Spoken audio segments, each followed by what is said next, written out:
બાજુ ઊભો જ છે. અલ્યા માર તો લોચા થઈ જાય યાર. શું થયું? પેલા હરિભાન નો ડાયલોગ બોલતા હતા ને, હરિભાન તો ઊંધા કરી નાખ્યા લગભગ. આ બાજુ ખબર હશે બરોબર. એટલે તાચો જ નહીં યાર, પડીકું અડવું છે, ખળવું છે. એટલે આપણે જો હરીને કોઈ ઊંધો કરવાની કોઈ નવાઈ નહીં.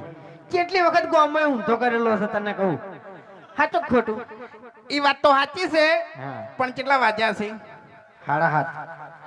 6 વાગ્યા છે. થોડું અંધારું થાય ને એટલે આપણે ટીમોથી 2 જણા દેખાય નહીં. એક બલ્લુ કાળિયો અને એક હરી કાળિયો. હરી કાળું 2 જણા સ્ટ્રોંગ ખરા ને. ઓય એટલે આ ચાહકોને તો એમ જ લાગશે કે લે બલ્લુ ને હરી 2 જતા રાખશું, પણ હકીકતમાં થોડું અંધારું થાય ને એટલે હર્યા 2 ની દેખાય એમ. લાઈટ તો છે, વધો નહીં.